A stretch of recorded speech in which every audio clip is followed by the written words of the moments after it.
this computer. All right. So probably more people are gonna join in the next like 5 to 10 minutes. But I think we can start because we have a decent amount of people sitting here, ready to listen in. So I will just say thank you again to Justin and Pratyush and Kobi for taking the time. We're so honored to be listening from you all here. And it's definitely an important session in this conference, even though it's like a Zoom session, which, yeah, doesn't tend to happen that much.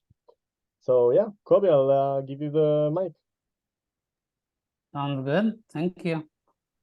So yeah, thanks. So yeah, I'll start with welcome. Welcome everyone to the session. I see that the room is much fuller now, which is cool to see. So as you can see, we have Pratyush and Justin here. And I don't know if you've all seen the title, but the title of this kind of session is New Frontiers, Counter-Narratives, and State of the Art in Cryptography. So I hope it will be a discussion around some interesting topics, maybe around some, I don't know, cryptography you're not yet using, or that you are using, but maybe talking about it incorrectly, the common wisdom is incorrect. And also, what are the best ways to use cryptography today, potentially? And the session is going to look like two talks. So we're going to have a talk by Pratyush, then a talk by Justin, and then more of a discussion, which looks like a panel with the three of us. Yeah, and the last thing that I have to say is that we are going to be collecting some questions during the talks. We'll choose a couple of them, and then we can discuss them when we have the panel. And yeah, I hope you will enjoy.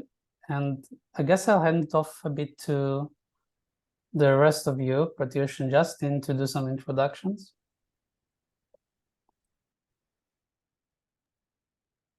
Awesome. Go ahead, Pratyush. I can go first, yeah. So yeah, hi everyone. Fantastic to be here. Sad that couldn't be there in person, but still, hopefully, this session and our talks can be helpful to you guys. But yeah, so anyway, I'm Pratyush. I am a cryptography researcher, and I just started as assistant professor at University of Pennsylvania. So I'm excited about that. Yeah, I've been doing work on ZK Snarks and generally applied crypto for a few years now, and excited to keep working on that. Cool. I'm Justin. I am a associate professor at Georgetown, and also a research partner at A16Z Crypto Research. I would love to be there in person. Unfortunately, yeah, so I'm sorry I couldn't make it. But thrilled to be able to participate through this session. And yeah, I'm just excited to talk about potentially controversial topics, sort of views of snarks and where they can go or should go, and it should be a lot of. Awesome, thank you both. I'll also introduce myself shortly. So I'm Kobi. I'm currently heading the research team in Geometry, which is an early stage VC fund that invests in companies that have some deep research component within them. So, hello. Yeah, and I guess now we can head off to hear Pratyush's talk, which is going to be around what can MPC do for ZKPs. Now, what I hope to do is share my screen, and I guess it's disabled for everyone. Okay, just a second. Daniel gave me a role. So I don't know if Pratyush can even share his. One second, one moment.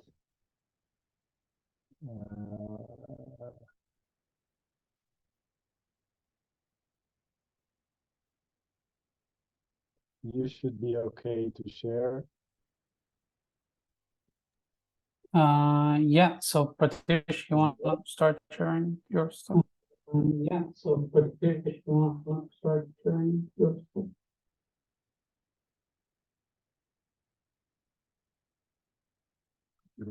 Very slow.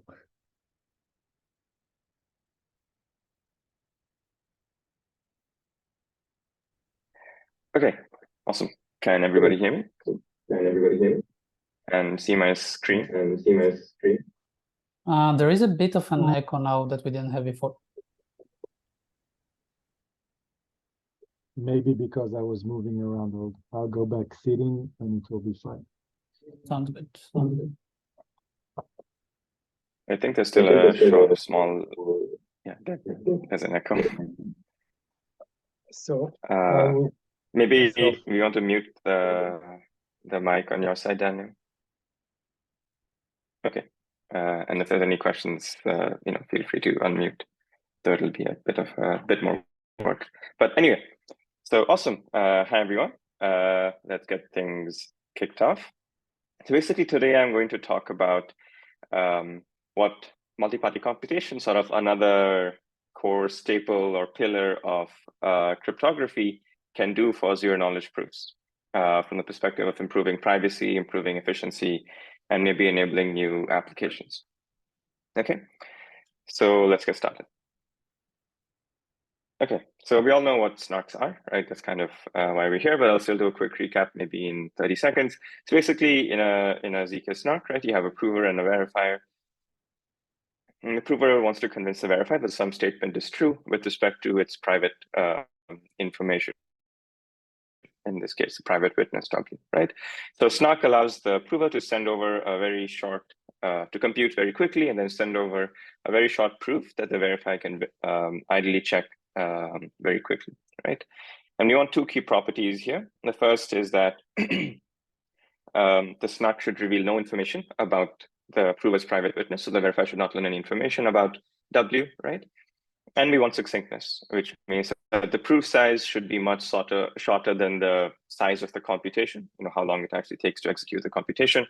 And ideally, we also want the verifier to be succinct, right? And as we all know, these sort of magical things actually exist, right? And they've actually found many applications, especially even on like the privacy side, right? We've all heard of applications which leverage the succinctness property, namely, like, for example, ZK rollups, right? But there's also been tons of, and perhaps the first application in this space was a privacy-focused application, namely private transactions, right? So this is what Zcash pioneered. All right, since then, there's been a lot of work on systems for example, private smart contracts. Right, if you've heard of Zexi, it's sort of the progenitor of a few of these systems. Some exciting things like decentralized multiplayer games like Dark Forest, things like anonymous credentials, proving the existence of security vulnerabilities, coercion-resistant voting, things like Macy, which Kobi has worked on. The new hotness is ZKML, and so on and so forth, right? There's like a bunch of exciting applications which really rely on the zero knowledge or privacy aspect of these ZK snarks. Okay. So there's been a lot of progress, as we all know, over the last, I guess it's been a decade since GDPR, right? So we've come leaps and bounds and had massive improvements in terms of efficiency, in terms of expressivity and so on, right? But unfortunately, there's still some limitations. And let me try to explain what these limitations are from my point of view. Okay. The first is that, despite all these improvements, proving is still quite slow, right? And for this, let's consider a really sort of extreme example, which is, let's say I want to have a hardware wallet for a private cryptocurrency like Zcash, right? So something like a ledger. So as we all know, sort of Ledger, a Ledger hardware wallet, for example, it works for almost every popular cryptocurrency that you can think of, say Bitcoin, Ethereum, Solana, the various Cosmos chains, anything that you might be interested in, probably you can get your Ledger to support, right? But what does the situation look like for something like Zcash, right? Unfortunately, for Zcash, all you can really do with these ledger hardware wallets is either sort of make non-private transactions using the hardware wallet, or you have to sort of leak some information about your transaction to your computer into which the hardware wallet is plugged into, right?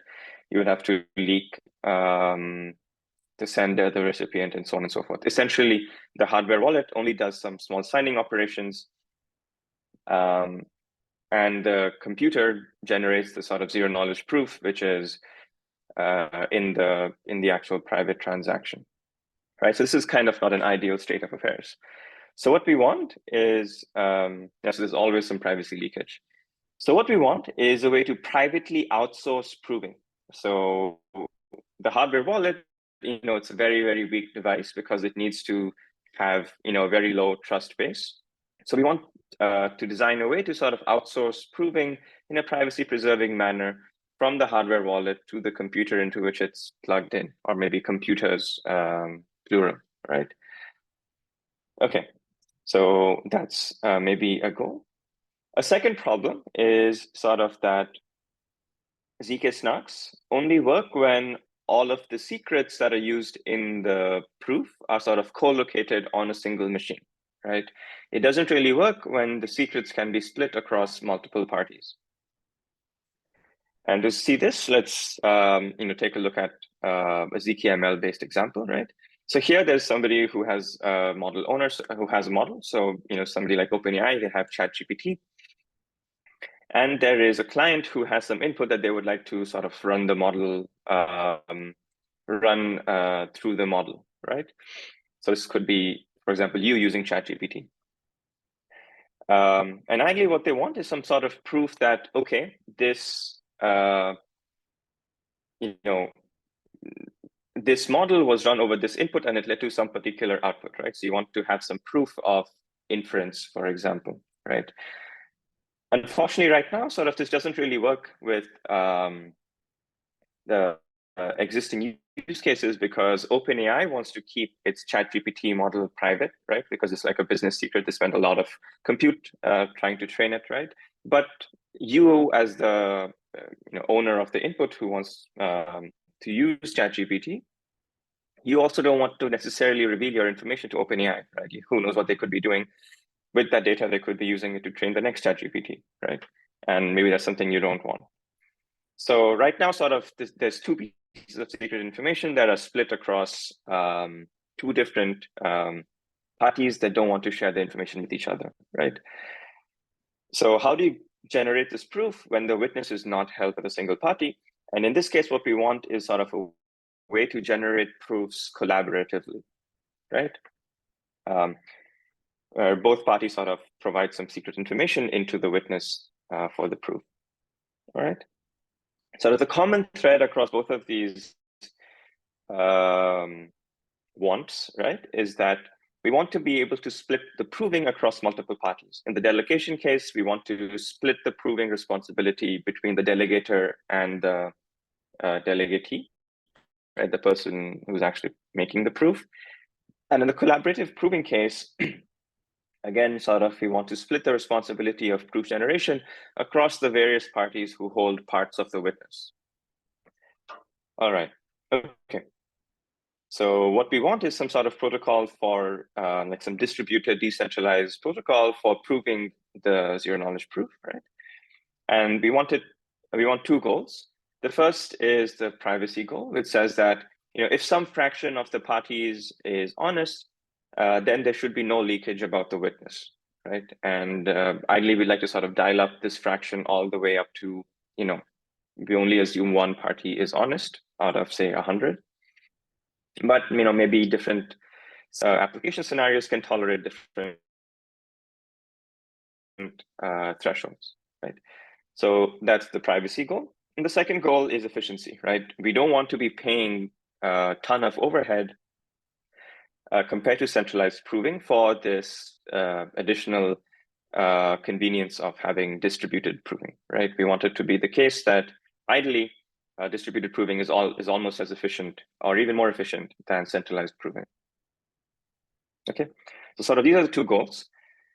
And the core idea that we can try to leverage is to use multi-party computation, right? Which seems to be exactly designed for this goal. Okay, so maybe let's explain what multi-party computation, or MPC, is, right? Okay, so what is MPC? It's a way sort of for multiple parties to come together and jointly compute a function f over their inputs in a privacy-preserving manner, so that they only learn sort of the outcome of the computation and not any other information, right? So you only learn information that's revealed by the output. And sort of this seems to be like a perfect match for our applications, right? In this case, the computation f is the zk-SNARK prover, and the private or the joint inputs are going to be the sort of bits of the witness that are held by different parties. Okay. So maybe we'll start by doing a quick, very simple overview of like what MPC looks like, and like a high level blueprint for MPC, because we sort of use this throughout the rest of the talk. Hopefully there's enough time, but if not, Kobi, feel free to stop me at any point. It's a fairly modular talk. But sort of, okay, so looking into MPC, the model of computation is very similar to one that we are familiar with in the zk-SNARK space, namely these arithmetic circuits over some finite field, right? So you have addition gates, multiplication gates, some equality gates, things like that, right? But now instead of proving a circuit execution, sort of we actually do the circuit execution inside MPC, right? And how this proceeds is basically the parties, they sort of share their inputs with each other using some sort of what's called a secret sharing scheme, right? And this is a way to sort of split up your message into a bunch of different messages, such that to recover the original message, you have to combine all of these secret shares, or some fraction of these secret shares, to be able to recover the original message, right? Okay, so the first step is secret sharing your private inputs with the other parties, right? And then sort of you proceed to evaluate the circuit gate by gate. If you have an addition gate, you can, so because we're using these additive secret shares, they have like an additive homomorphism, which means that if I want to add two shared messages, I just have to add the shares directly, right?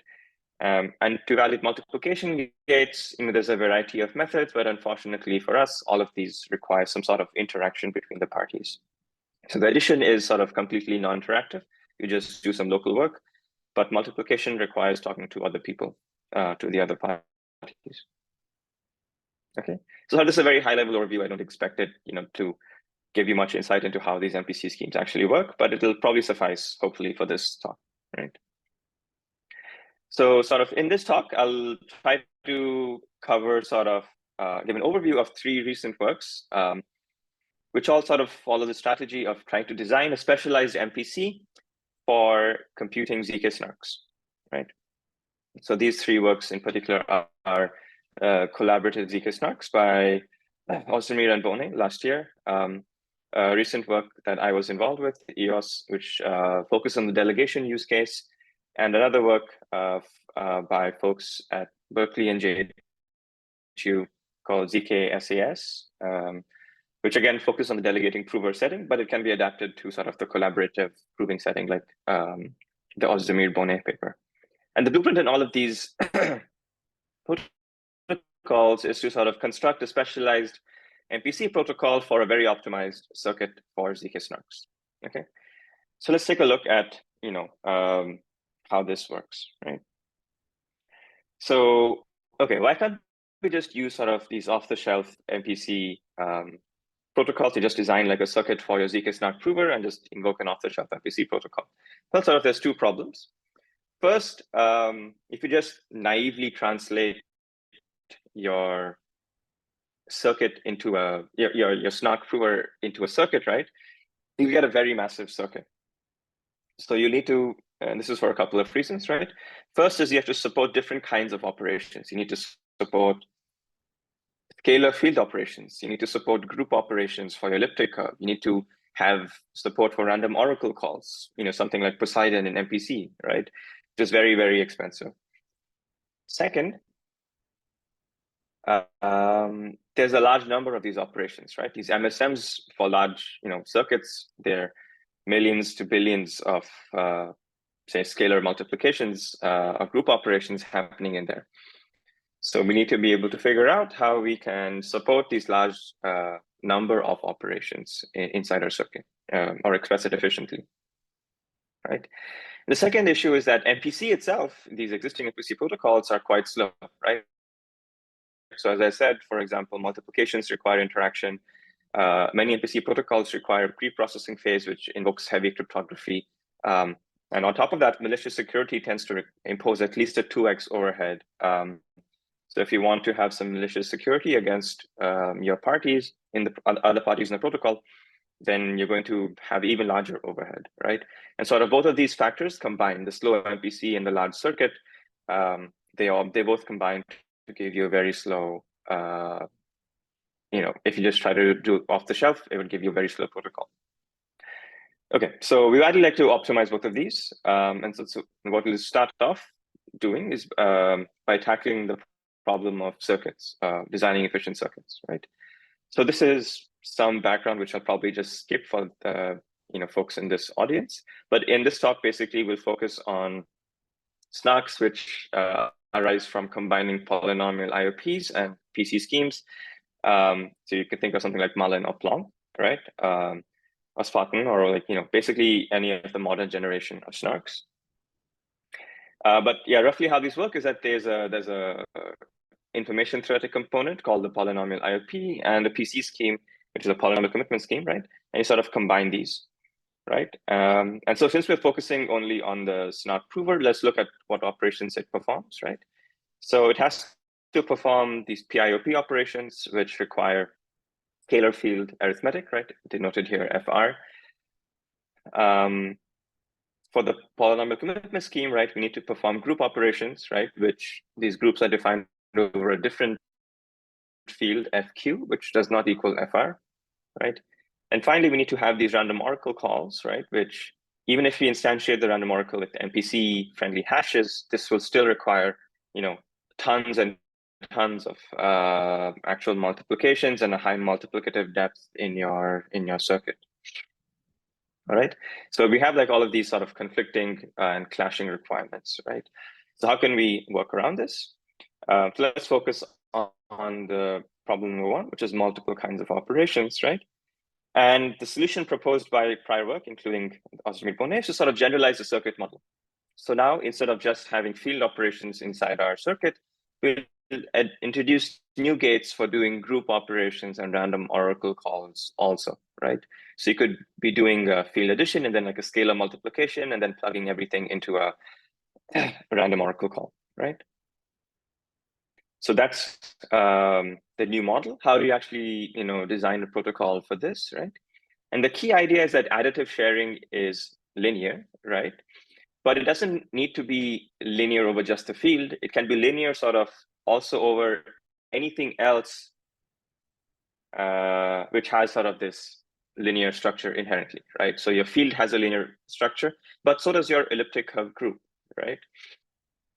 So what this means is that, okay, addition and multiplication of field elements is the same as before, but now if I want to add group elements, right, sort of what I can do is I can secret share my group element using the additive secret sharing, right? And then I just have to add the secret shares of my group element directly, right? So I don't have to emulate any field arithmetic or any group arithmetic inside my circuit. I just sort of assume that I have a secret share for the group element, and then I'm able to just locally add these secret shares, okay? Similarly, for scalar multiplication, it's going to be another linear operation if you assume the group element is public, which it is for many of these use cases, right? Because the SRS is public. So then scalar multiplication is also like a locally linear operation. Finally, for evaluating random oracle calls, the key insight here is that sort of the input into the random oracle calls is going to be public, right? It's going to be part of the final proof anyway, because it's a publicly verifiable proof, right? So you can just evaluate completely in the clear. So you don't have to have a random oracle inside your circuit at all. So overall, sort of this allows you to already, get a very, very, very efficient circuits for SNARK provers, right? And we'll see, the effects of this later on. Kobi, how am I doing on time? You have about 8 minutes. 8 minutes? Okay. This should be good enough, I think. All right. Oh, so this is slightly out of order, but anyway. So, okay. So now we have, the circuit model, which is quite efficient. How do we actually design efficient circuits now for PIOP provers, given the large number of operations that we're performing, right? So there's like a bunch of operations which go inside your PIOP prover, right? Such as evaluating a polynomial over some domain, dividing by some vanishing polynomial, multiplying your polynomial by a public scalar, adding polynomials, multiplying polynomials, so on and so forth, right? The key insight here is that a lot of these operations, they're actually themselves linear, right? So if you're multiplying your polynomial by some public constant, that's a linear operation. You're adding polynomials, that's a linear operation. And so if you can just add up the coefficients piecewise, right? So basically for a large swath of the operations that you perform in your polynomial IOP prover, you only require addition gates, right? And so you can do it all locally. And this basically means that these operations are as efficient as sort of the plain text prover, right? Which is kind of like non-intuitive, right? You're doing things secret shared, but they're almost as efficient as doing it in clear, right? The only operation which really causes some trouble for us is multiplying polynomials, right? But the key insight here is that if you sort of decompose what polynomial multiplication looks like, right? There's a FFT, and there's a pointwise multiplication of these evaluations of the polynomial, and then you sort of do an inverse FFT to interpolate again, right? And the key insight is that the first and the last step are both linear because the FFT and inverse FFT are linear operations, right? And the pointwise multiplication is a depth one operation, right? So you can multiply all of the evaluations pairwise in parallel. So your circuit has just depth one, right? So this means that, again, you can implement this as like a mostly efficient MPC protocol. Okay, so overall, what this basically means is that for popular polynomial IOPs, the cost of the polynomial IOP prover in MPC is going to be very, very low, maybe almost close to the native cost, right? Which is, kind of non-intuitive, not really something that you expect for MPC in general. Okay, we'll see the same thing holds for PC schemes, right? Like if you consider the KZG scheme, right, it's basically one big scalar multiplication, right? But as we saw, scalar multiplication is a linear operation. So again, the cost of computing the commitment is going to be roughly equal to the cost of doing it in clear, right? And the same thing for computing the evaluation proof, right? The complexity is the same as the standard KZG. There's no interactions, nothing, right? And it's all local operations. So overall, for both of the building blocks, we're able to achieve MPC protocols, which are, basically as efficient as doing the local computation, which is, if you at all look at MPC, in any context, it's almost never the case that MPC for your computation is as efficient as just doing the computation yourself. Okay. So this sort of wraps up the first part. We've now gotten like a fairly efficient MPC protocol overall, right? Unfortunately, not unfortunately, maybe. There's still some overhead to using MPC, right? And if you look at some prior work, so for example, collaborative zk-SNARKs, they still had like a 2 to 3x overhead compared to local proving, right? And there's still like lots of opportunities for optimizations, and let's go over a few of these. Okay. So what we're going to do is so far we've sort of done a little bit of tweaking and of our circuit model primarily for MPC, but now what we can do is we can sort of really dive in and try to optimize the MPC for our computation, which is zk-SNARK proving, right? So I'm going to quickly go over 3 opportunities for improving MPC, right? The first is to design specialized subprotocols for the common operations like FFTs, grand products in Plonk, and so on, right? So far we've just sort of used MPC kind of off the shelf, but with like this, generalized circuit model, right? So maybe we can design new protocols that are targeted for the operations that we're performing, right? The second opportunity is to achieve cheaper malicious security by leveraging sort of the error resilient nature of the snark computation that is being performed. Namely, the rough idea is that the snark itself is like, kind of error resilient. If I try to use an incorrect witness in my snark prover, the resulting proof will be invalid, right? So the idea would be just to sort of leverage this notion to really reduce the cost of malicious security. It doesn't work directly off the shelf. You need to do a little bit of work, but you can make it work. And finally, this is maybe more relevant to the delegation setting, right? But the key thing to notice here is that unlike most MPC protocols, right, here we have a setting where there's one honest party where we know that one party is always honest, right? Namely the delegator. The delegator does not have any interest in sort of leaking its information to the other parties or colluding with an adversary, right? It just wants to get its proof. So the delegator is always going to be honest, and we'll be able to leverage this in a variety of ways. So I'm not actually sure if I have too much time to go over the details of each of these ideas. Maybe I'll just do a whirlwind tour. Yeah, I mean, so in terms of 1 minute. Okay. So specialized subprotocols, essentially, the prior work, they designed specialized subprotocols for grant products and FFTs, which greatly improve upon sort of the standard protocols, right? And this allows us to get practical MPC and practical and scalable MPC, right? To reduce the cost of malicious security, right? In prior work, if you just use state-of-the-art malicious secure MPC protocols, you get like 2x overhead, which is kind of not acceptable, especially for the delegation setting, right? Can we do better? And so heading is wrong, but the contents of the slide are correct. There's a variety of options. You could use like a different secret sharing scheme, which has maybe different kinds of supported corruption thresholds, right? Or what we do, or what you could do, what we do in EOS, which is to sort of introduce a new notion of consistency checking, which allows you to get malicious security almost for free. So at the same cost, almost as semi-honest security. And with pipelining, it's basically the same cost, actually. Finally, you could take advantage in the delegation use case of this asymmetric threat model. Essentially what you can do is basically a lot of MPC protocols for multiplication, they require some sort of pre-processing, right? Which can require heavy cryptography.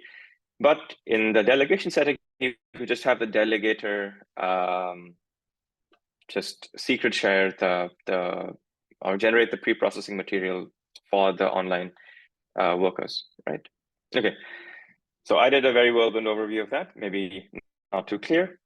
But the question that's on all of our tongues is, does it actually lead to any concrete performance improvements? And thankfully, the answer is yes, right?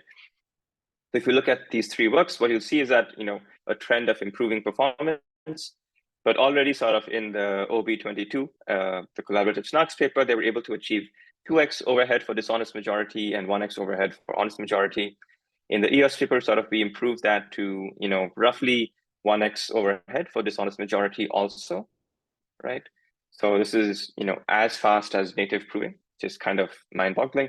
And then in ZKSAS recently, in the honest majority case, they were able to achieve faster than local proving in the delegation application, right? Which is, again, kind of mind-boggling, right? So yeah, so overall the state of the art so far is that we have very efficient protocols for this MPC use case, and it'll be very exciting to see folks use it in new kinds of applications. So a couple of future directions I'll outline, right? So direction one, so far we've sort of tailored MPC for ZK SNARK friendliness, right? But what can we do? Can we get even more efficiency and better protocols by tailoring ZK SNARKs for MPC friendliness, right? Maybe try to reduce the number of polynomial multiplications, you reduce the number of, you design protocols which have low communication, things like that, right? So this would lead to even better protocols, maybe actually lead to new kinds of applications. Right? The second direction would be to have better threat models for the delegation use case. So far, all the delegation protocols that I mentioned before, they require multiple workers. But ideally, you want to outsource to just a single worker, right? And not have to have a threshold assumption.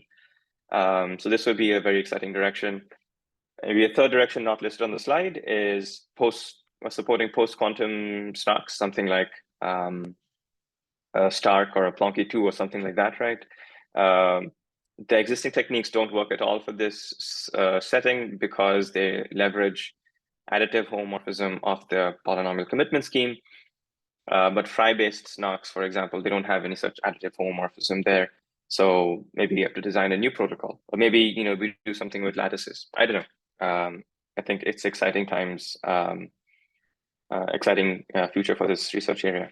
So ideally, I would like to encourage everybody to sort of look into it more and work on it more. And I'll wrap up. Thank you. Thank you so much, Pratyush. Super interesting. One of the primitives that I hope to see deployed in practice. I'm really, really excited about this. Yeah, I think like let's take a single question from the audience. Sorry, I went over time. It's Wants to go. Anyone? That's also good. It could be very loud. And I Okay. don't think I have a microphone. Okay, can you say something about the communication? How much communication there is between the servers during the proof? Yeah, that's a very good question. So so I can repeat the question for the recording, but basically the question was, what's the communication complexity like between the workers and the parties participating in the MPC protocol? And so far, yeah, it's a good question. The communication complexity is essentially linear in the circuit size, right? But it would be nice to design protocols where sort of you can avoid that. In the delegation setting, it's kind of, in some sense, unavoidable, like a linear communication, because the delegator at least has to secret share the witness with the workers. But beyond that, like between the workers, we can try to sort of minimize the communication overhead. So yeah, this large communication can become a bottleneck on slow networks. So reducing the communication overhead would be a very exciting future direction. Awesome. Thank you. I think let's go to hear Justin's talk. And Justin's talk is going to be about some counter narratives in snark design. So prepare to fight. Yeah, so Justin, go ahead. Great. Let me make this full screen. Oh, and you're going to see all my slides. All right, there we go. You can see the full screen and the slides are moving and so forth? Looks good. Okay, great. Okay, so 1 second. I was requested to encourage, let's say, to prepare a controversial talk. Can you mute your audience audio microphone? Thanks. So it might be ill-advised to prepare a controversial one on short notice, but I have done it. So hopefully it's a good conversation sparker. So let me just give a little bit of background, which is repeating a little bit from Pratyush's talk before just diving into some counter narratives. And by counter narratives, I essentially mean proposals to change the way the community builds snarks, compared to what's done today. Okay. Yeah, my talk will be sort of framed as Pratyush mentioned, in the context of, let's say, the modern approach to snark design, which goes through a 3-step design process. So first you design something called a polynomial IOP, and I'll remind you in a moment what that is. And then you design a cryptographic protocol called a polynomial commitment scheme, and I'll also remind you in a moment what that is. And if you put these two together, you get a succinct interactive argument. And typically that interactive argument is public coin, so you can apply the Fiat-Shamir transformation to get a snark. And there are some exceptions to this paradigm, but for this talk, let's just ignore the exceptions and just think this is how all snarks are designed. So reminding you what is a polynomial IOP, and these details won't be so important for this talk, but it sort of sets up the description of what is a polynomial commitment scheme, which will be more important. So in a polynomial IOP, and I'm about to describe a slightly simpler special case that suffices for many snarks out there. So the prover's first message in a polynomial IOP is like a polynomial. So either typically a univariate polynomial or multilinear. And this polynomial is typically like as big as the circuit that the prover is claiming to know a satisfying assignment for. So we don't want the verifier to have to actually read like all of the coefficients of that polynomial, since that would like destroy the succinctness of the verifier, make the verifier very slow and so forth. So in a polynomial IOP, the verifier will only be given sort of query access to the polynomial, meaning it's only going to be able to ultimately evaluate the polynomial at, let's say, a single point. Okay, and then after this first weird message from the prover, which specifies this big polynomial that the verifier doesn't actually read in full, the rest of the protocol of the polynomial IOP is sort of a standard interactive proof, meaning the prover sends some messages that the verifier reads in full, and the verifier responds with a random challenge, and the prover responds with another message that the verifier reads in full, and so forth. And at the end of the protocol, the verifier either accepts the prover's claims as valid or rejects them as invalid. Okay, and the reason a polynomial IOP isn't sort of directly useful on its own in the real world is just because of this big first message. So how can the prover actually kind of send this giant polynomial to the verifier without the verifier kind of paying to read the entire message? And addressing that gap is the point of a polynomial commitment scheme. And so this is just a cryptographic protocol that essentially just allows the prover to avoid actually sending that whole big polynomial. So the prover will cryptographically bind itself to the polynomial by sending just a single, say, hash evaluation or a group element or something. And then when the verifier needs to evaluate the polynomial at a single point, the polynomial commitment scheme has to allow the prover to provide the requested evaluation as well as an evaluation proof, meaning a proof that the returned evaluation is indeed consistent with the polynomial that's kind of lives inside the commitment. Okay, so with, normally I would stop for questions here, but I think this is given the audience review. So let me just continue on to describing snark performance today. This will also be a little bit of review, but just bear with me. So high level today, the snark verification is generally very cheap.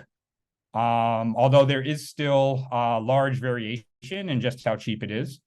But generally speaking, if you're a snark verifier is like always interesting as long as the verifier costs are sublinear, meaning like the proof is shorter than just writing down the whole witness that the proof is claiming to know, and checking the proof is faster than directly checking a witness for validity.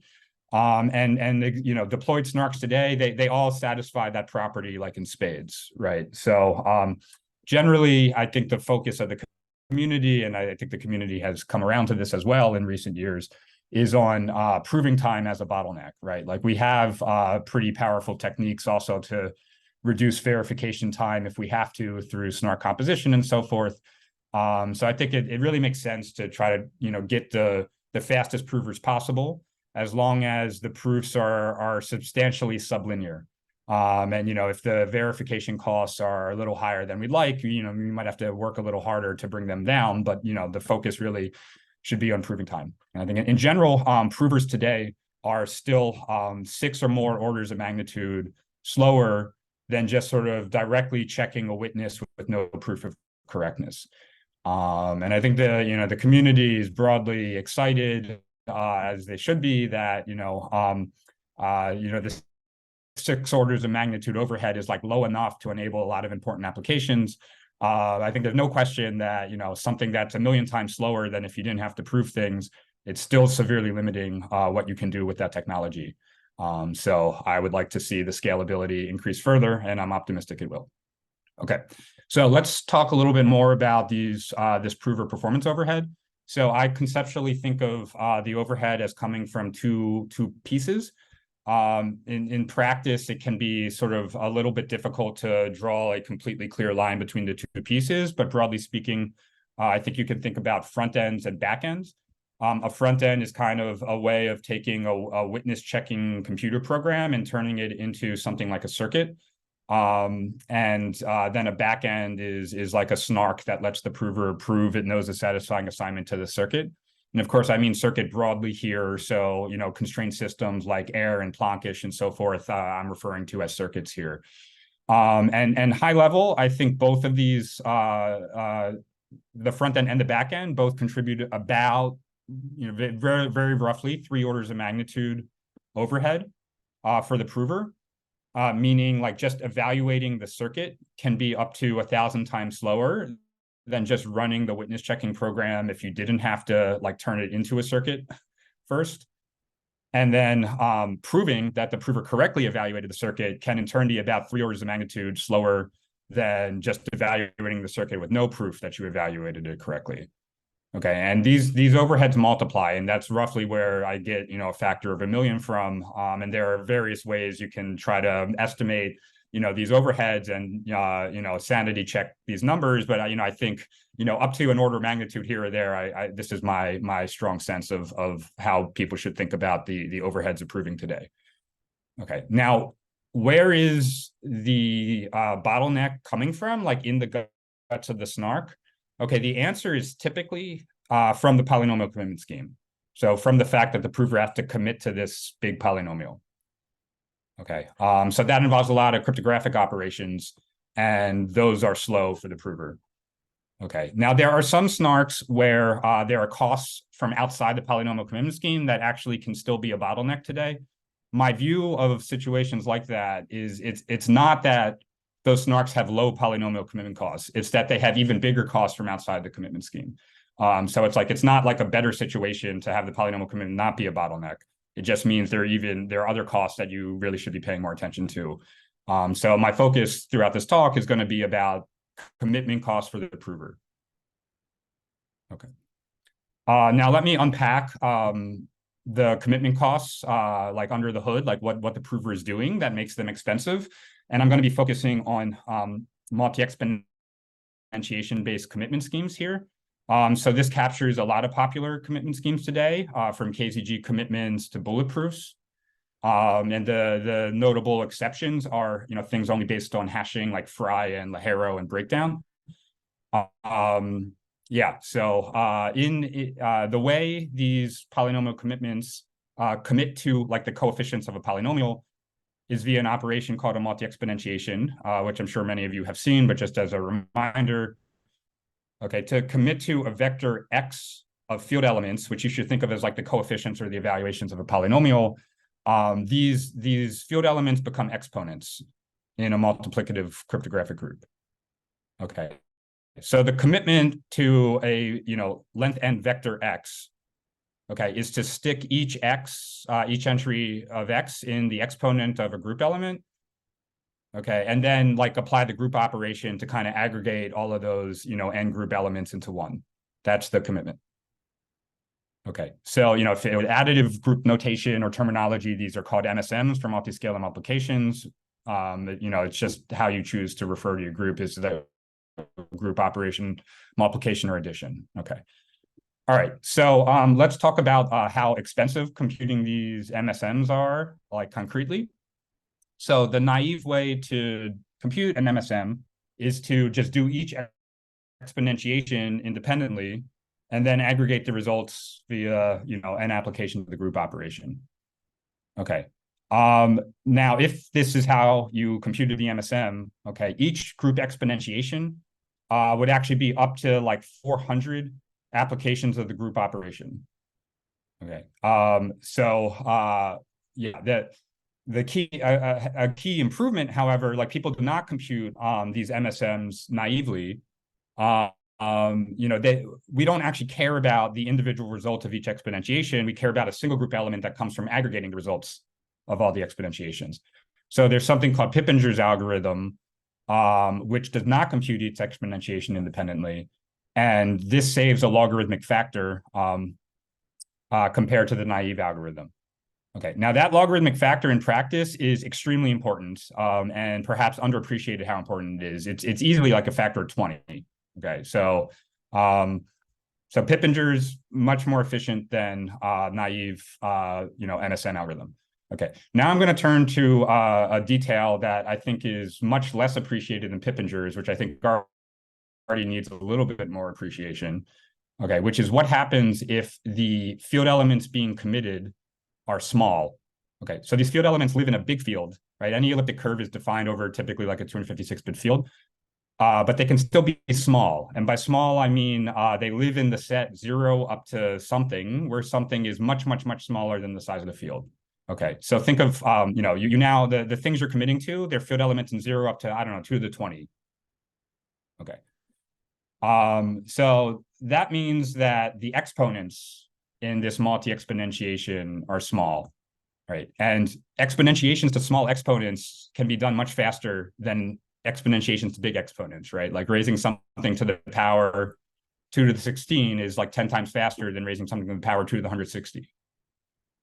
Okay, and in fact, if your exponents are all roughly no bigger than the number of field elements you're committing to, Pippinger's algorithm can actually just perform a single group operation per committed field element.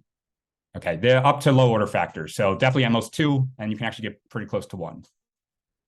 Okay, now this is 400 times faster than the naive multi-exponentiation algorithm. So roughly speaking, I think you can think of it as you're saving like a factor 20 from Pippinger's, and then another factor like 20 from the exponents being small. Okay, so that's a very underappreciated point, that small exponents are a big deal. Okay, some caveats here. When the snarks apply a polynomial commitment scheme, sort of the prover does 2 expensive things. It commits to the polynomial, but then later it has to produce an evaluation proof. Okay, now while committing to small field elements is fast, sort of the evaluation proofs, like the field elements that arise there are like arbitrary field elements. They're kind of random field elements, even if the committed field elements were small. So the evaluation proofs don't get faster if the committed field elements are small. Now there are a bunch of counterpoints to this, which I think mean you can kind of ignore it in some situations. So one is, as is well known now, especially after work like Halo and so forth, you can amortize evaluation proofs across like all committed polynomials. There are also some polynomial commitment schemes where evaluation proofs are really fast to compute. So like sublinear work for the prover compared to like this number of coefficients of the polynomial. Some of these commitment schemes are less popular than I think they should be today, and I'm happy to talk about that later if anyone wants me to. With something like bullet proofs, the evaluation proofs are really slow for the prover. You cannot ignore the evaluation proofs.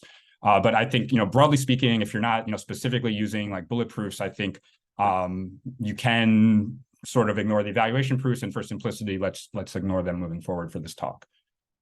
Okay, maybe I'll pause here. Does anyone want to ask anything halfway through?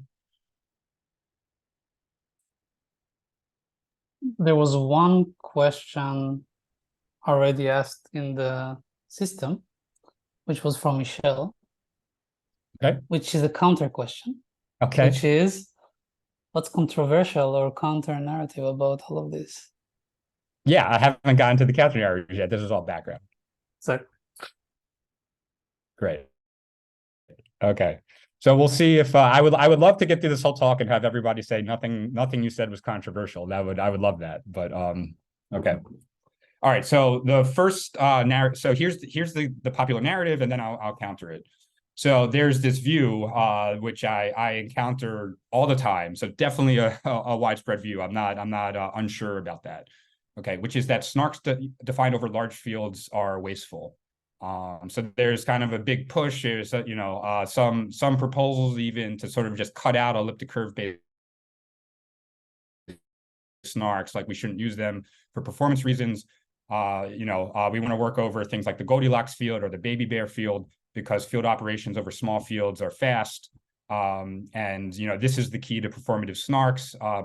Okay, and I did a kind of a partial rebuttal of this view in a recent blog post about misconceptions in snark design, just sort of pointing out that there are some applications that you sort of natively want to work over a big field just because the statement being proven is naturally defined over a big field.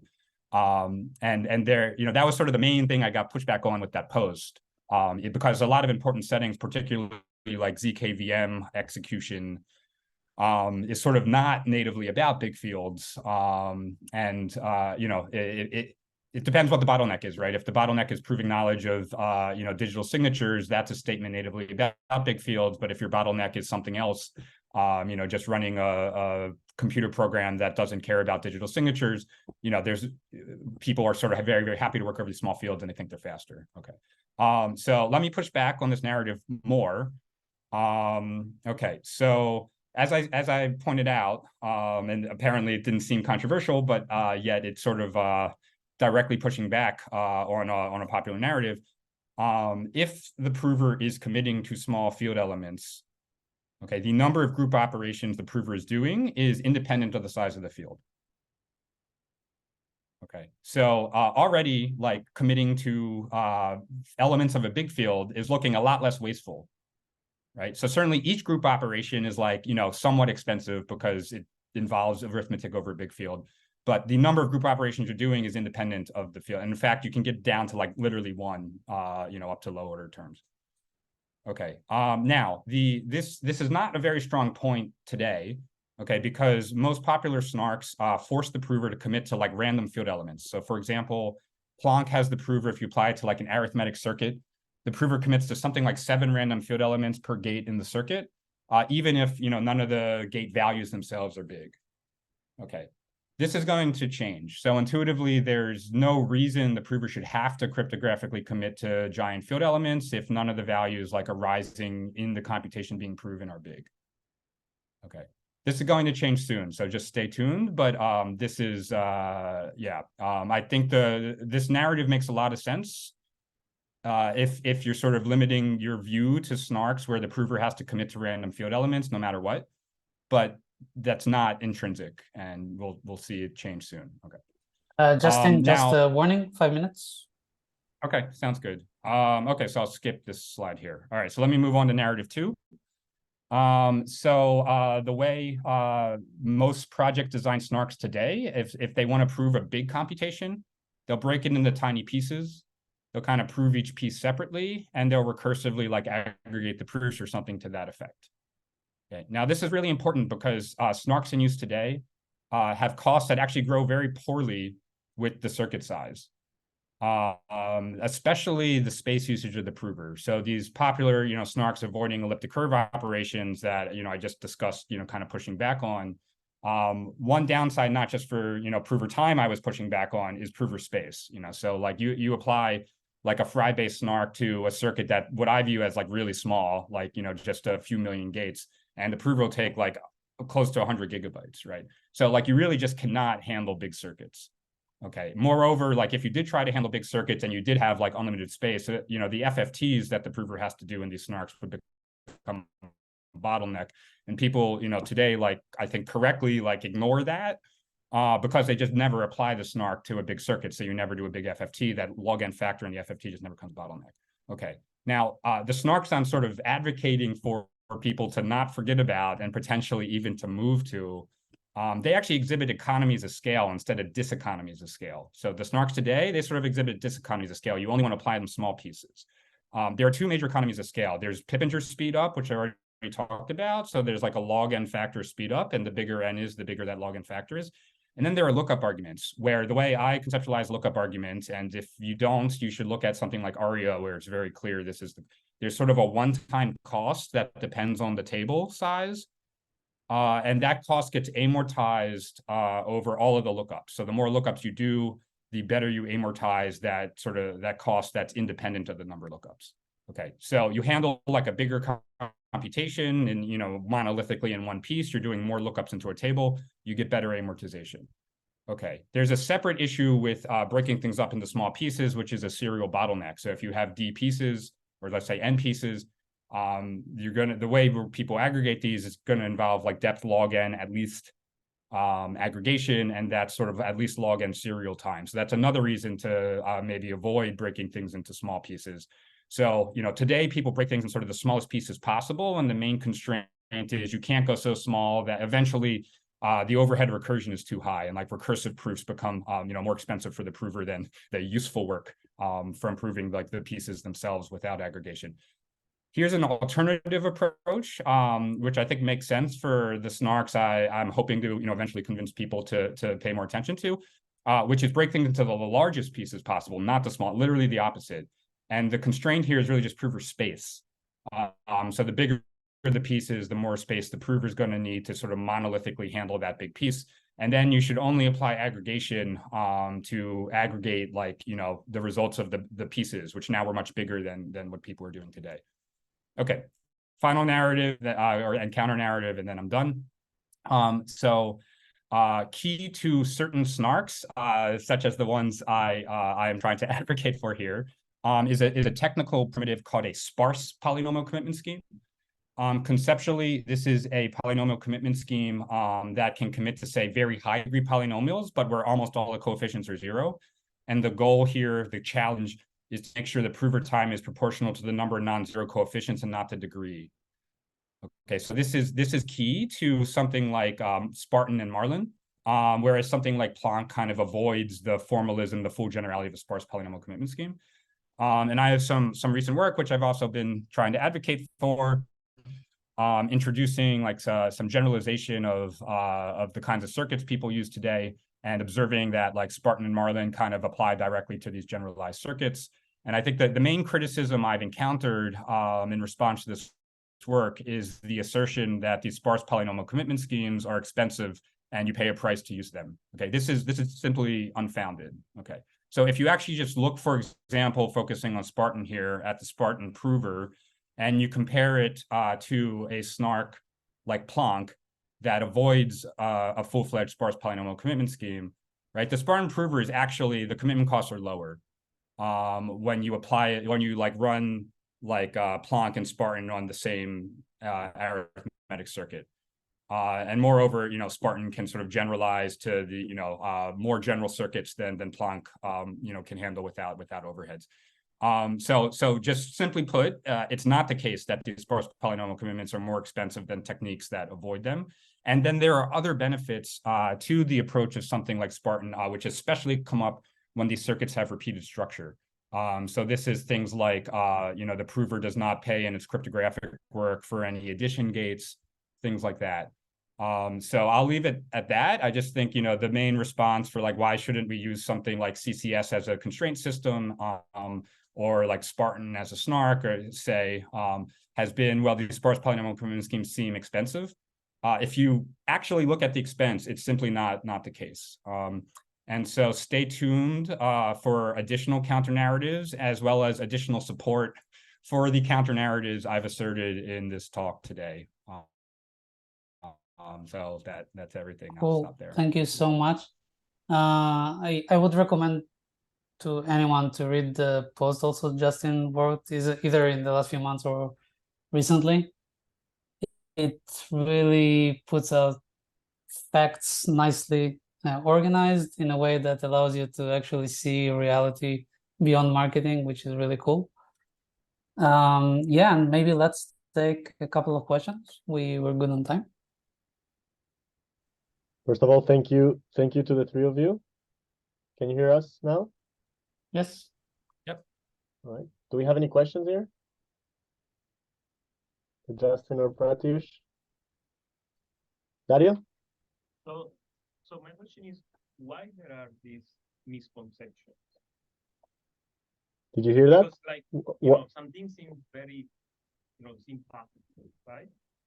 So the question is, why are there such misconceptions, right?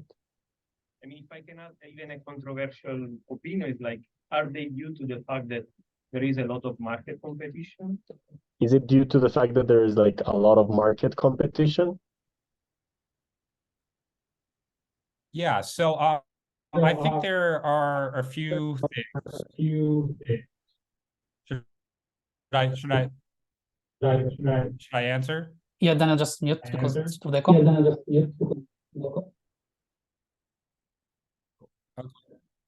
So yeah, I think there are a few factors at play. I think marketing does play a role. I don't think it's necessarily the primary role. I mean, it is challenging and frustrating. Any particular project wants to advocate for the techniques they've developed or pursued, and that's natural. And it can just get very difficult for observers who aren't living and breathing this stuff to cut through it. But that's just the way things are. I think there are other issues as well. So one is the state of affairs can change rapidly. So like this comment I made that existing popular snarks require the prover to commit to random field elements. So I think some of these narratives make sense if you think that's inherent, but it's not inherent. And soon, very soon, hopefully that will be clear. So just sort of overfitting to the state of things today is sort of naturally a challenge. And then I guess the final thing, the final thing, I am perennially frustrated with the state of benchmarking. And I discussed some of this challenges with this, and they are intrinsic challenges. It's just hard to tell sometimes, like, does a technique sort of play nicely and interface nicely with some other result? And the answer is often yes, but people don't realize it's yes. And that'll throw things off by a factor of 30 or something for the prover. And then just the conclusion people draw is totally wrong. And so I think that's intrinsically difficult, but I think it also can be way better than it is today. So I think all of these things add up to just be a very difficult situation. It's not unique it's really any new technology that's complicated going to have these issues. Okay, thank you. So I think we managed to bundle 2 questions into this one, so it amortized nicely. So now we can move to the kind of more of a discussion. Daniel, just to make sure, I know you're the end of the video. I just want to make sure you're all still there. We are still here, yes. Okay, sounds good. All right, so let's continue with this kind of counter-narrative topic, or the discourse that we have either online or between different teams. And one thing that we've seen beyond, let's say, narratives is disagreements and even heated discussions about definitions. What would you highlight is something that is a misconception even in definitions? And yeah, Pratyush or Justin, feel free to either take it. Pratyush, you want to jump in? I need to think about this for a second. Okay, so in terms of incorrect definitions, I think Justin covers this in the blog post, but ZK for ZK rollups, like ZK where you don't actually need any privacy. I know it sounds much cooler to say ZK than something like snark rollup or validity rollup or verifiable computation or something. It's a much better marketing, but I think if you devote like 1% of the marketing budget to finding a cooler but more accurate name, it should be possible. There's lots of smart people out there. But I think sort of more seriously, I do think that there is some value in sort of not diluting the meaning of technical terms, just because it's already like a somewhat complex space. So having good definitions and having good agreed upon definitions that it's you're not like using a term to mean something which actually is not, right? I think there is value in that, just so that folks aren't getting confused. They sort of go and read a paper on ZK rollups, and then they think, okay, this protocol is actually zero knowledge, and they try to use it to build, let's say, a private cryptocurrency or something, and then they're like, oh, this is all the information is public, right? So I think it's not just like a terminology issue. I think that it's important to have good technical definitions and consistent technical definitions, so that we're not endangering actual applications. Cool. Yeah, I could, so I did discuss, some of this in my recent post. I'll sort of use this as an opportunity to sort of pivot to two other points, but that are related to definition. So Pratyush mentioned like the first item in that post about ZK. The second one was about, I think it was the second one, the term succinct. And I have had people tell me, I don't think Lahero shouldn't be called a snark, because the proof size is square root instead of polylog. Okay, and I laid out in the post why I am very much against that, hard designation. So now I'll pivot and say, asymptotics do not necessarily equate to concrete costs, especially when people are breaking computations up into tiny pieces. The later in the post I talked about, like Lahero versus Fry, and how Lahero proofs can actually be shorter than Fry proofs if the polynomials are sort of small enough. I also think that there are elliptic curve based commitment schemes with square root costs, and the constant in front of that square root is nicer than the constant in front of the square root for Lahero, and so my point is even amplified for them. And I'll just mention like this, there's a polynomial commitment scheme called like Hyrax, which has this really nice property that opening proofs have zero cryptographic work for the prover, and people just ignore it because the verification costs are square root. Square root can be better than like polylog for concrete instance sizes. So I'll just, there are other, everything is always very complicated, and there are counterpoints. So I'm not advocating like everyone should use Hyrax now. I'm just pointing out some of these things. There are other reasons you might push back against Hyrax, but yeah.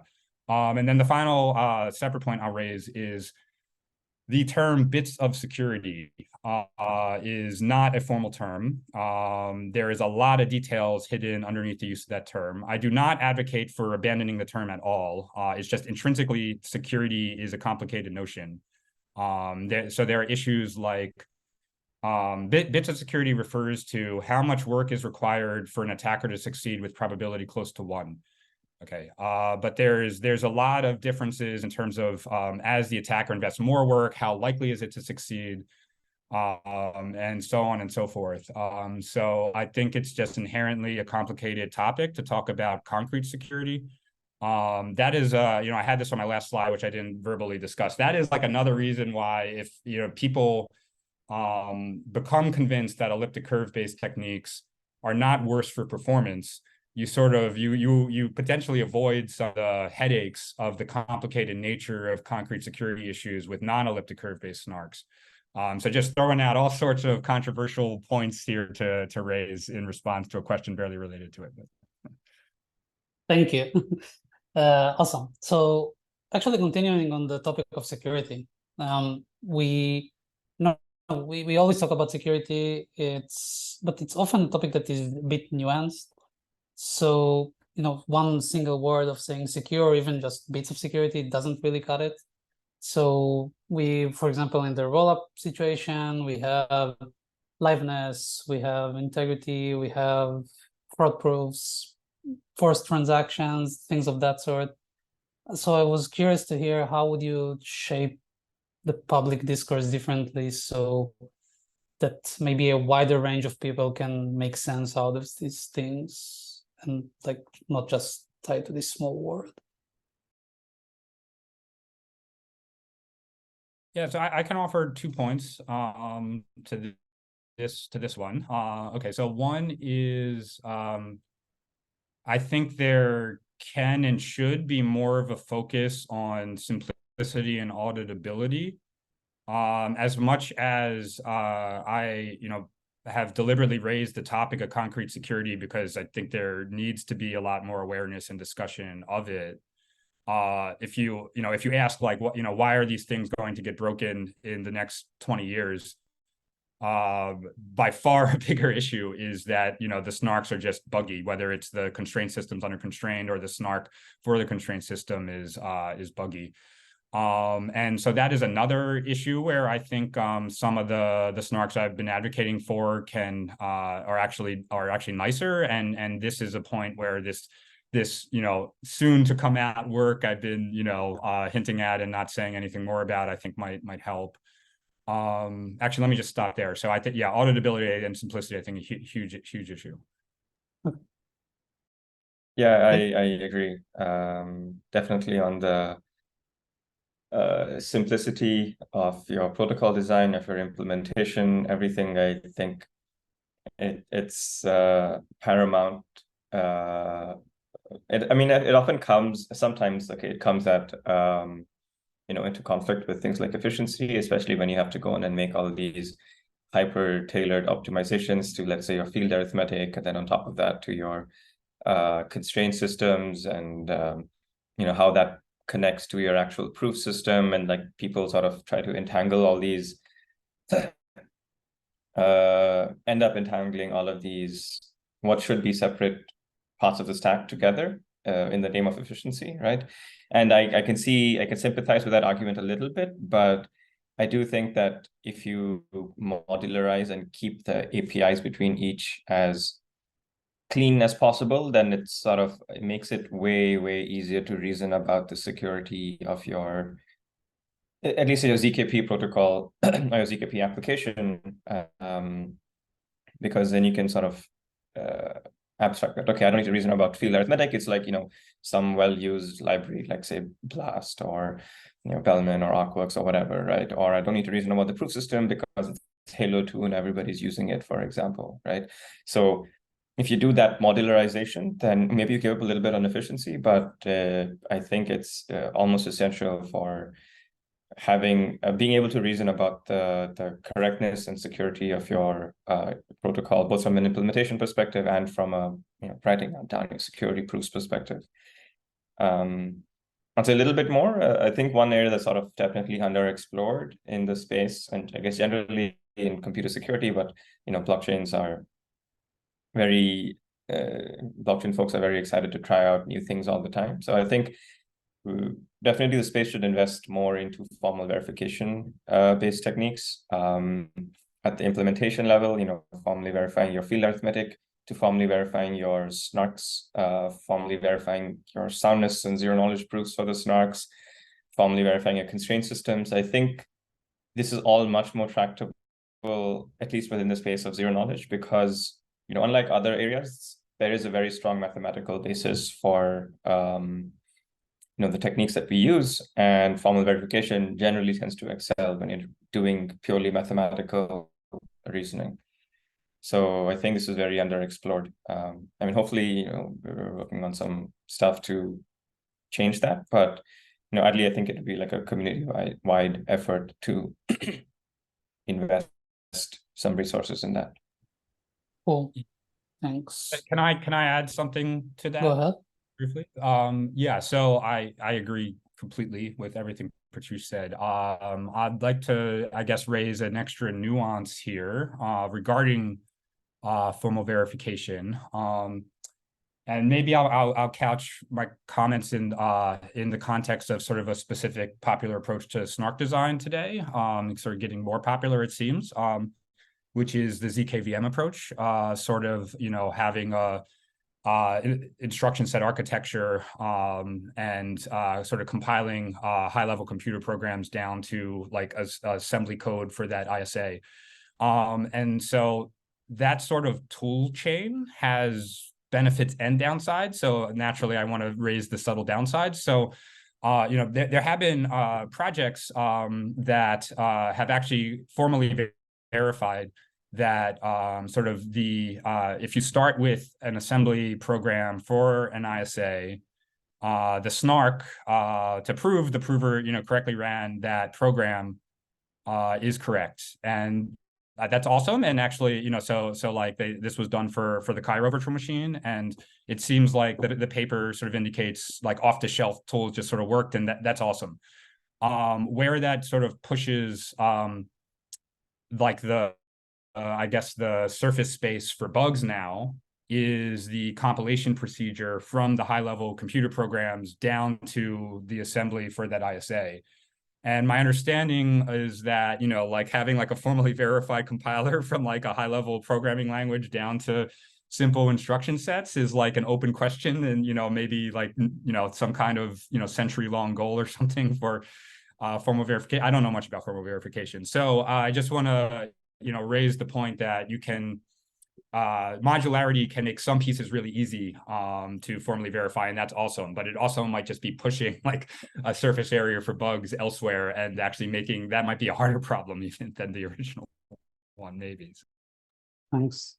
I guess like this is related to this, and tell me if you even have something to add, which is that a lot of protocols today, they launch without, let's say, formal security proofs for the end-to-end protocol. So, Zero Cache was one that did it well.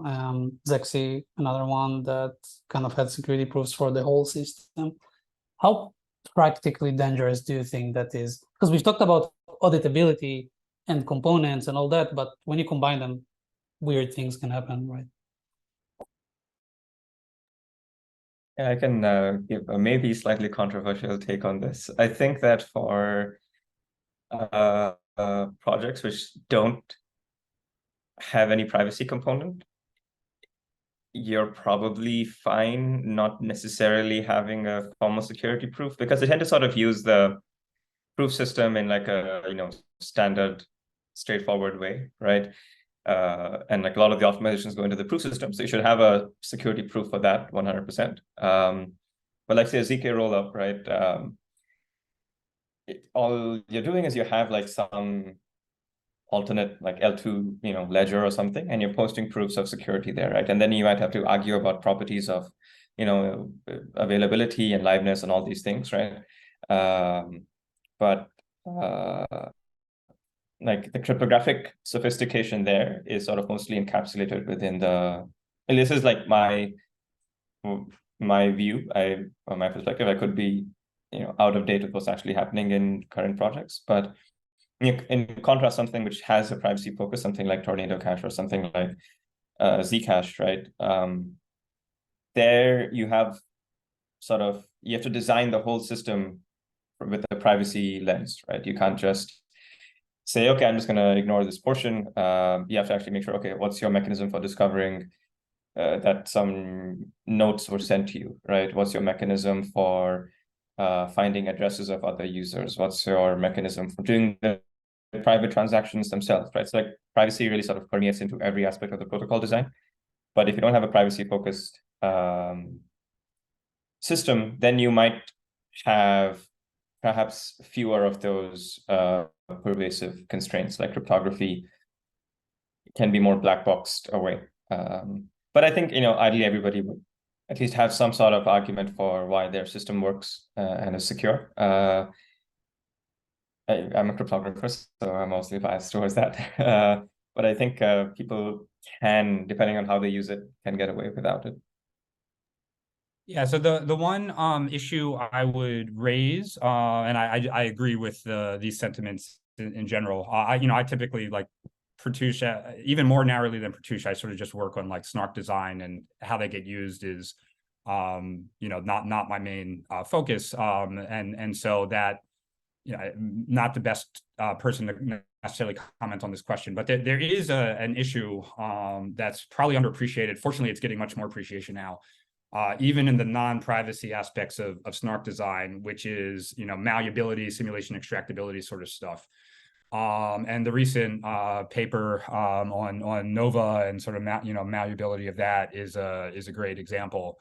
And so if this was like 2 years ago, I think I would point out like, hey, we should have more sort of simulation extractability analyses.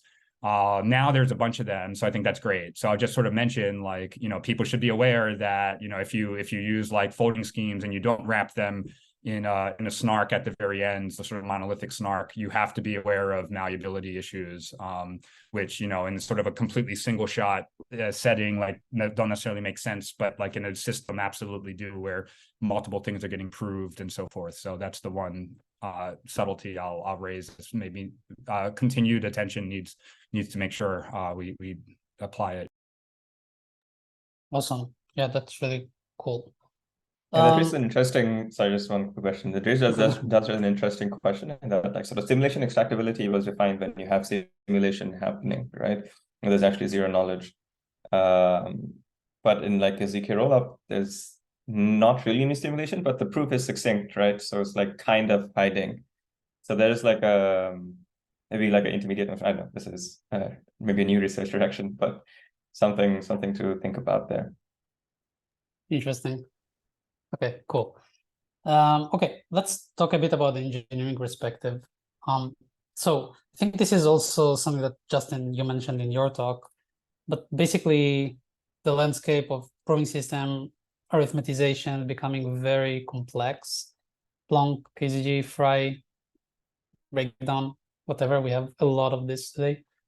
And this is I guess good for you both, because Pratyush, you're also very deeply in engineering as well. So how should engineers even reason about all of it? Like what should they begin with when they're starting a new application? Like how they should even choose something?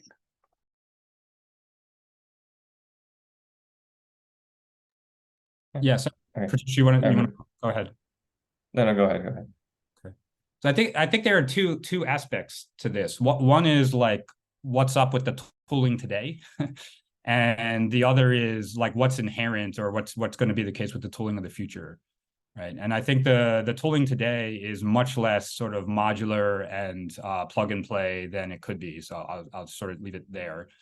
Long term, I think it can be very, very modular, and a lot of the complications I think of modularizing, tooling kind of come in because people are using different kinds of circuits, R1CS, Plonkish, Air, and I don't think this needs to be the case, which is sort of one of the points of the my work on CCS, which kind of unifies all of these. And again, this upcoming work, I think, will lead to additional sort of unifications and simplifications. But one thing that I think is sort of intrinsically annoying to deal with is different circuits with repeated structure versus arbitrary circuits that might not have repeated structure. So in general, this makes a huge difference in terms of what SNARK backend you should use. While I think in most applications today, there is repeated structure, it can be annoying as like an engineering sort of system design thing to kind of expose that repeated structure to a backend. So I think, life can get a lot better in terms of plug and play modular tooling. That repeated structure versus not repeated structure is something that sort of concerns me as sort of a long-term, like you sort of have to pick or choose. So those are my rambling thoughts on that question. I sort of agree with Justin in that the theory side of things is constructed to be very modular, right? We both talked about the PIOP plus PC scheme interface, right? Before that, there was the linear PCP plus like a linear only commitment type construction, right? So there's always like this design pattern where you have like one information theory component and one sort of cryptographic component, which you combine to get your SNARK, right? And you can plug in different instantiations of both and get nice things or different schemes, right? And that's how a lot of these the papers are written. Unfortunately, that doesn't tend to translate into implementation always. Like, I mean, I'm biased, but I'll say that we have tried to do this with a little bit with ArcWorks, and I think we do have like a fairly modular stack. In particular, you can write a compiler like this PIOP plus PC, like a generic PIOP plus PC compiler with the existing ArcWorks libraries, right? So I think definitely the implement, like how to reason about like this so-called Cambrian explosion of SNARKs is right to try to design generic frameworks, both at like the SNARK implementation level and then like at the circuit writing level, right? I think CCS is like a great sort of building block for that. I think the tension usually arises, like the reason why people don't just take the existing building blocks and combine them is partially because of, well, okay, generally if you're using like a library that you're not the maintainer of. It's always like you have to go back and maybe work around some things that the library doesn't expose or the library doesn't implement, right? So then at some point you're thinking maybe I should just re-implement things myself. But I think the other concern is like sometimes you do get, I think I mentioned this before as well, right? You do get like like maybe some non-trivial efficiency boosts by having a tighter coupling between the so-called modular components, right? Maybe you can optimize your PC scheme API if you know it's only going to be used a particular way in your snark, right?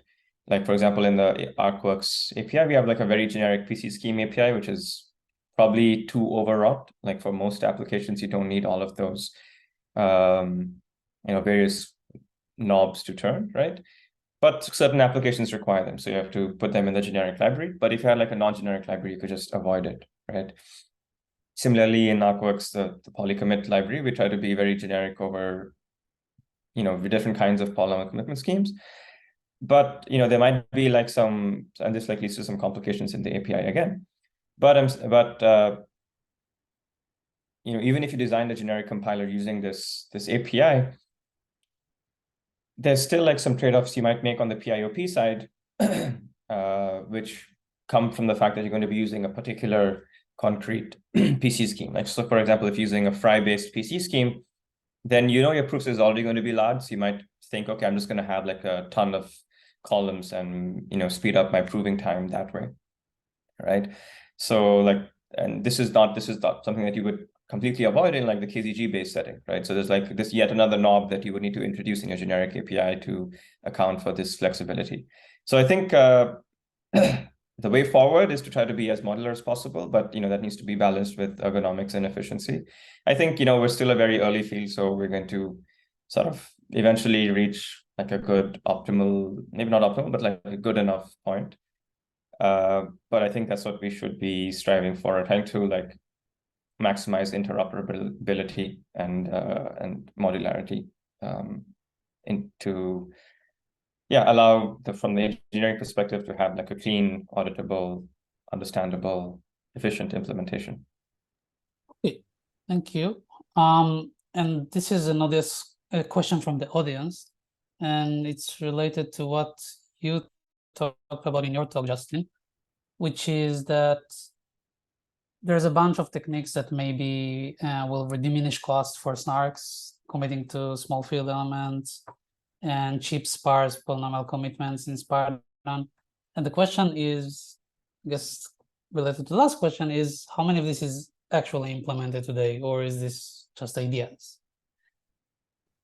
Yeah, great. So again, so ensuring the prover like really doesn't have to commit to any or minimal random field elements, like that is upcoming work, which fortunately will be implemented upon release. So great.